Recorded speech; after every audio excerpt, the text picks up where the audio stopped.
Forest fires are horrendous disasters, bringing drastic consequences for all creatures of the earth each year. Animals suffer the most because they can only flee and hope for human help. In 2019, Tony Doherty from Australia risked her life by jumping right into the fire to save a koala. Tony realized right away that the animal needed to be wrapped in something, so she took her shirt off, then poured water on the rescued koala to cool the burned area and wrapped it in a duvet. The woman later admitted she acted on instinct. She knew that if the koala stayed on that burning tree, the animal would have died. In fact, the decision to cover the koala with something was the right one. As well as pouring water and wrapping the animal in a duvet, this is exactly what vets recommend to do. If you see that an animal has been burned, you can apply wet towels or even water to the affected area, trying to limit further injury. And of course, take the animal to the vet ASAP. And later, when you research forest fires, you'll suddenly discover that a fashion designer makes fire-retardant blankets for horses, fish save other animals at the cost of their lives, and beavers and cypresses, in fact, are not so different. You know, we get used even to stunning facts. After a while, they become obvious, even boring. And there are also facts that never cease to amaze. For me, one of these facts is that fish skin is used to heal bears. I mean, what? In December 2017, the Thomas wildfire swept through Southern California. It burned 272,000 acres of land, destroyed at least 1,063 buildings, and brought suffering not only to people. Many animals were affected by this fire, including 2 female black bears who were treated by the vet Jamie Payton. Both bears suffered third-degree burns, which caused the pads on their paws to slough off. In short, the animals could hardly stand due to the pain. It takes at least 6 months for such injuries to heal. But the bears, like any other animal, would hardly tolerate having any kind of bandages on their paws.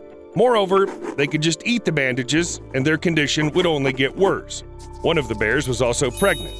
In short, something had to be done quickly, and Peyton suddenly remembered Brazilian scientists who'd successfully used tilapia skin to treat human burns. Why not try it on bears? Fish skin is durable, moist, and transfers collagen, a protein that helps healing, and you can eat it without any harm to your health. A perfect solution.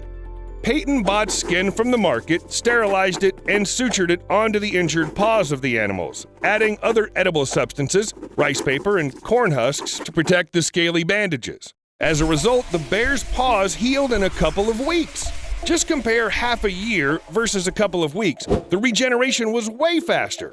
Turns out that a couple of tilapia literally saved the life of the bears. Well, they hardly wanted to be a part of this in the first place. Though maybe those were quite selfless fish. I don't care what it costs, just make this man well again! Thank you, fish. Another wildfire, which happened in Brazil, seriously injured a tortoise named Fred. The major part of her shell simply burned out, and after that, the poor thing survived 2 bouts of pneumonia and 45 days without food before a group of volunteers found her. In their own words, Fred looked like Freddy Krueger. Very nice. Okay, actually there was a 3D designer among them, so the team decided to give the tortoise the world's first 3D printed shell. I already mentioned the fact that you can't just pull the tortoise out of the shell. It's a part of its body, so the task was very challenging. Fred lost 85% of her protection.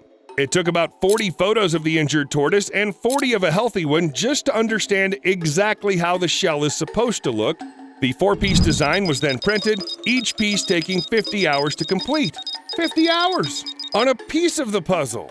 The assembled structure was fitted onto Freddy and painted by a real artist, so the plastic shell's not just a technological breakthrough, but also a bit of a work of art. Perhaps after these stories about poor animals who have to go through a long rehab, you might wonder if this can be avoided in the first place. Well, if the fires can't be stopped, then maybe there's some way to protect animals from them. I asked Steve about that. He looked into it and looks like humanity's definitely headed in the right direction. Fashion designer Dahlia McPhee, who usually dresses celebrities, has created a fire-retardant blanket for horses. This is indeed a useful thing. Evacuating large animals during a fire requires a lot of work, and it's often too late or impossible to do anything. Horse owners are then advised to simply release the animals so that they try to save themselves. In this case, horses often get burned, and finding escaped animals is almost impossible. This is where the blanket should come into play, no matter how weird it may sound. Still, the material is supposed to protect the horses from fire, and the built-in GPS beacons will help find the lost ones. And the fact that the blanket is made by a famous designer will turn the horse into a real celebrity. But don't quote me on that. What I'm absolutely certain of is that animals need not only medical care, but also new housing. The fire is extinguished, the animals are recovered, but what's next? Their habitats have been destroyed.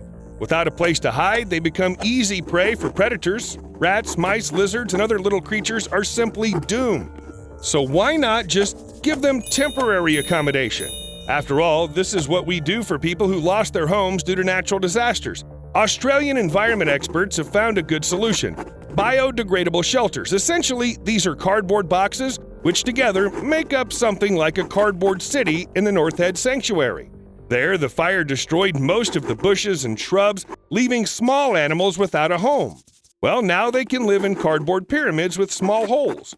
It certainly doesn't sound very chic, but if I were a lizard, I'd like it. You know what else the animals affected by fires or drought need? Water. We all need it, and in such situations it becomes extremely valuable, which is why animal rescue charities are calling on everyone to share water. Australia even provides special free drinkers in areas hit hard by drought and fire. You've probably seen these videos with desperate koalas ready to drink even from bottles. Keep in mind that koalas actually consume little water aside from that contained in leaves. This is why it's important to give wild animals access to water during droughts. Also, a variety of drinkers are installed in the area where they'll help nature recover. You know, water's life and all that. And this, of course, is a good thing. Drinkers, high-tech blankets, cardboard shelters. But can we somehow prevent the consequences of fires even when they just started? Or even protect against the fires themselves? Am I asking too much?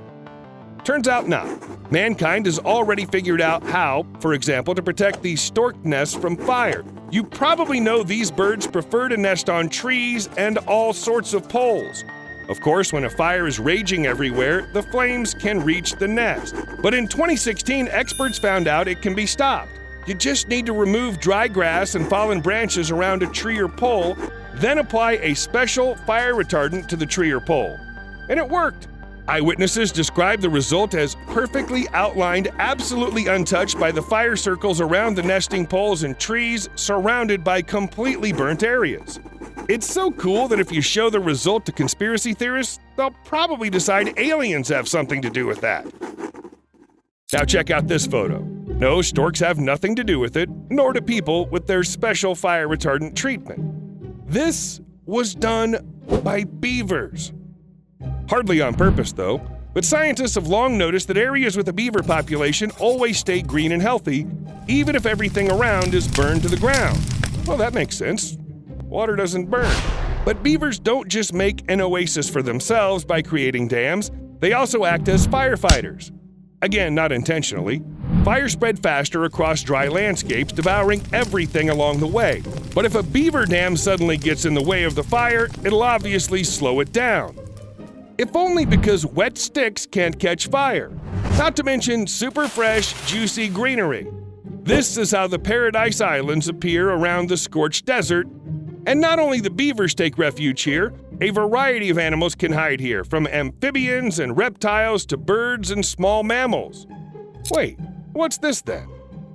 Is that also the work of beavers? Doesn't look too beaverish.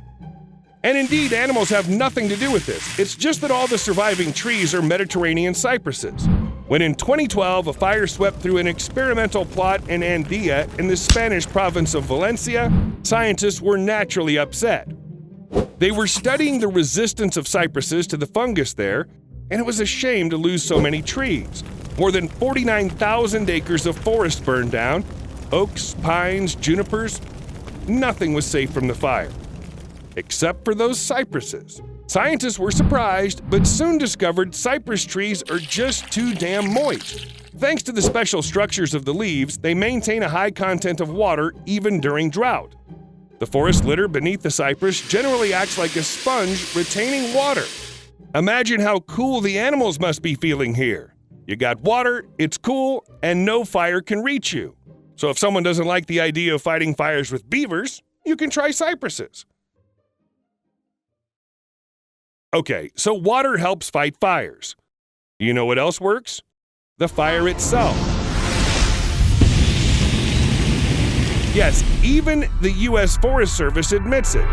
Though the native people of North America have fought fire with fire for millions of years and have long understood that fires are an integral part of the circle of forest life, instead, it's better to subdue the fire to serve your needs.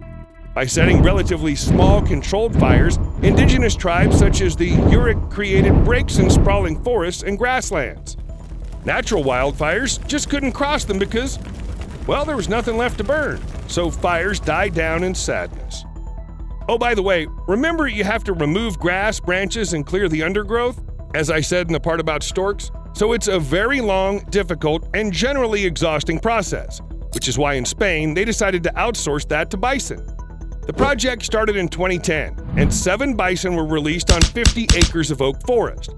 The animals saved people 60,000 euros because they did all this hard work absolutely free of charge. They didn't even need food because bison literally mixed business with pleasure. Well, I think the fact that the fire spread slower in a less dense forest is already clear. So let's say the fire was stopped. Maybe thanks to the beavers, the bison, the cypresses, or the secrets of the Native Americans? Doesn't matter. But some areas still burned out, turned from forest into scorched land, similar to the paths of the dead from the Lord of the Rings. Can you really bring it to life again? Actually, you can. You would need to start replanting, but what if more than 1,130,000 acres of forest were burned, like in 2017 Chile? Border collies are the answer. Francisca Torres put special vests on 3 of her dogs.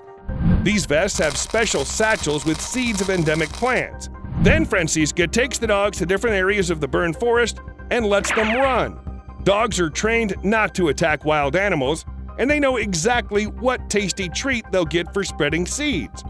Every day, they can cover up to 19 miles and scatter about 18 pounds of seeds, while a person can only walk 2 miles on foot, especially if he has to carry a heavy load. Dogs are also low maintenance, and most importantly, they love what they do. Well, imagine if you love your job, get tasty treats, all this while helping the environment. Listen, I want to be a border collie too. See you later.